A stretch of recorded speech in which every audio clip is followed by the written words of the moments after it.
going to the arenas and more to being on TV, into the mainstream rather. So that's where that came from. So Swatch Watch wanted to be part of what was going on, and they came on with their swatches. Pretty much just promoted the tour. And I believe I was looking at some articles about the Fresh Fest, and the tickets for the shows back then were pretty much cheap. I mean, you can go see high quality acts for a low price. You definitely can't get that now. No, yeah, you can't do that now.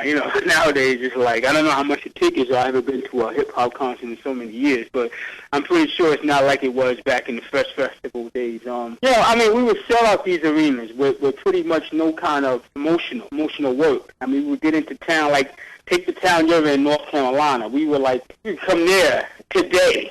Back then, we'd come there today and announce a concert tomorrow, and it'd be sold out. You know what I mean? So that's the way it was back then. The ticket prices were a lot cheaper, but the fans were more dedicated. You know what I mean? Mm. Not saying the fans are not dedicated to the rappers they got out now, but just that back then it was so new that they wanted to see what was going on. And it seemed like back then there wasn't no ego during these concerts, where like everybody would probably watch somebody set, then show love after they got done with their set. Oh yeah, definitely. We had so much fun. We knew Run DMC was going to be the headliners of the tour, so we had no problem with that. Houdini was pretty much a group that was out way before us, and they kind of took a back seat and they went on before us. So there was no egos. Everybody was out to have fun, to please the fans, and to make the money. Mm. So in that order, you know what I mean? Mm. So that's what it's all about. It was just a 24-hour freaking party with us. We party. You take care of the fans. You make sure they have a good time. You sign every autograph that you can sign, and at the end of the day, you make your money. And I know you probably get asked this question a whole lot, but go back to Crush Groove and the scene, the all-you-can-eat in Chabarros. That day was just an all-day thing. We had did a show, I think in Mississippi, and we flew in that morning. We took a charter plane we left that night from the show in Mississippi, and that was the last scene of the movie we had to shoot. So we had to shoot that scene, and it was all this food. And people got to realize when you're on a movie set, this food is not fresh food. It's food that's been sitting around all day, you know what I mean? So they would give us a spit bucket after every time we eat this food and just spit it out, because the food was cold. It wasn't like it was hot, fresh food. It was just food that was sitting down all day. And we just went in there and just, act like a bunch of, we were just three little pigs at the time. We were just eating everything we could find. We had a lot of fun shooting the scene. But we got sick because, a lot of stuff we had to eat, and then, like I said, we get a spit bucket, we had to spit that stuff back out. But, it was a scene that everybody remembers from the movie, so. And I believe you guys were really one of the first guys, you named yourselves Fat Boys, but you guys had swagger with it. Like, so what? We fat, we still gonna be fat. We're gonna do our thing. We're gonna get the girls. Oh, yeah, definitely. There was no shame to our game as far as us promoting ourselves as being fat boys and just being fat. We were young, too. We was like I said, our early teens or mid-teens, and just having fun. Doing our thing. Plus, we was encouraging kids who were overweight or grown men who were overweight. Hey, just because you're a big guy, don't mean you can still get your swagger on and get the ladies and have some fun, Mm-hmm. You catching over or whatever. Yeah, and then in 85, you guys had the Fat Boys Are Back album with the songs Fat Boys Are Back, Hardcore Reggae, and Don't Be Stupid. And I believe it was probably right around that time period you guys did the joint with Foursome D's. Foursome D's meets the Fat Boys, if I'm correct. Mm-hmm. And yeah, we came up with the Foursome, they was called the Foursome C's back then, when we knew them, before they changed it into Foursome D. They weren't singers, they were rappers. But they weren't just rappers, they were really good rappers, Stevie D and Mercury, rest in peace to him. And, we just kept them together, and we just linked up one day, and they said, hey, let's do a song together. We came in, laid our vocals down, and, that was it. And I know back when you guys were touring, you guys did dates with pretty much anybody and everybody, including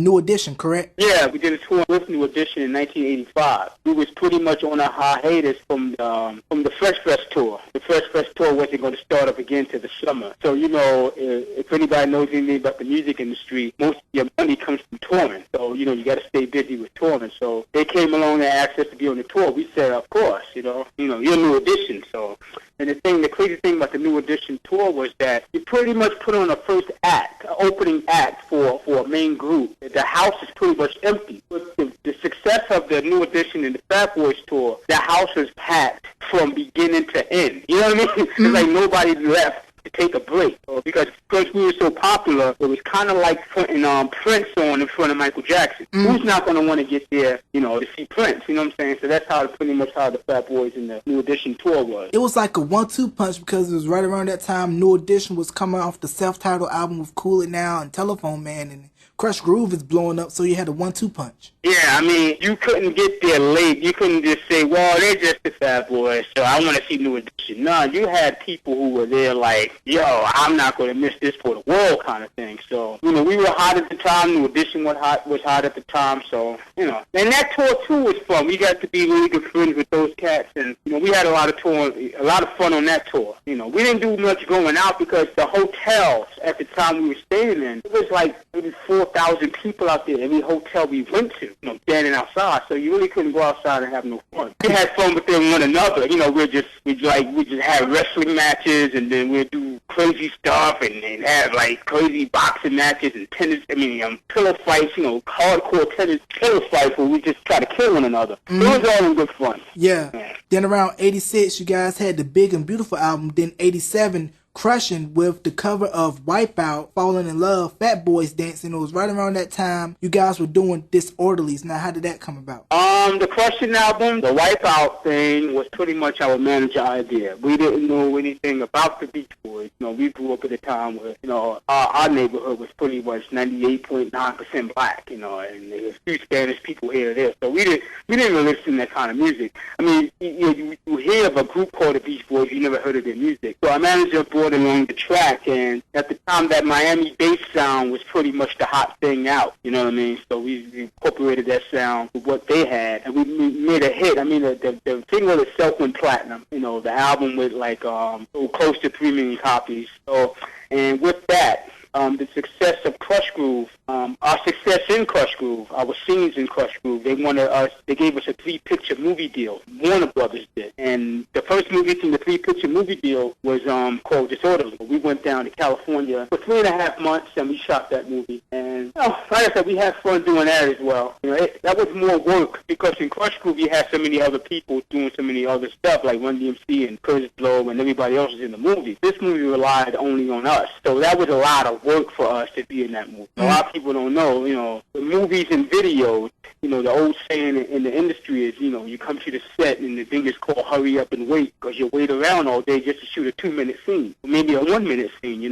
So it was tedious, it was hard, but, we got through it. Yeah, and Ralph Bellamy from Trading Places played the elderly guy in the movie. Right. The original guy who was supposed to play the elderly guy in the movie was, I don't know if anybody's familiar with the show The Honeymooners. Not Ralph Cramden, the other guy, Norton, best friend. He was supposed to play the elderly guy in the movie, but he backed out of it, and we got Ralph Bellamy, which was good as well, Then 88, 89, you guys released Coming Back Hard Again and On, which has the joint Just Lounging, which is one of my favorites because it had that New Jack vibe to it. So what was it like going in that period? The golden age of hip-hop was blooming, and then you had Teddy Riley on the scene with New Jack Swing. Yeah, Teddy Riley definitely influenced lounging, because he came in with the whole New Jack Swing kind of music, so he got to be credited with that. It's just bringing forth a new type of music in hip-hop and R&B. With On, we were about to break loose from our record company because we had these difficulties as far as creative difficulties. They wanted us to stay in that little kid bracket, that kind of pop rap and that kind of bringing it along. They wanted us to do a record with Little Richard. So, I mean, the whole thing with the Beach Boys and the Chubby Checker thing, you pretty much draw the line after that. You're like, you know what, enough is enough. We're just trying to establish ourselves as being taken seriously, especially with ourselves, So we sat down and said, we're going to make the album the way we want to make it. So, they pretty much backed off from the album and said, okay, y'all do what y'all want to do. So that's what we did it. And they didn't really show no support for that album. So that's why that album really didn't do anything. So we was cool because we was like, hey, we got our way. We did it the way we wanted to do it. So after that, we broke apart from the label and we just went on our own. Yeah, now, what was your thoughts on when Heavy D came out? He pretty much, carried the tradition of what you guys did as far as being a big guy and having swagger. Yeah, Heavy D, Chubb Rock. Yeah, Heavy D, He always had that kind of Jamaican hip-hop kind of vibe with him. Well, he's from Jamaica, so he was incorporated where he was from with hip-hop. And it came off pretty good for him. And he came out at a time when the New Jack Swing thing was pretty much big. So all of his records consisted of New Jack Swing kind of material.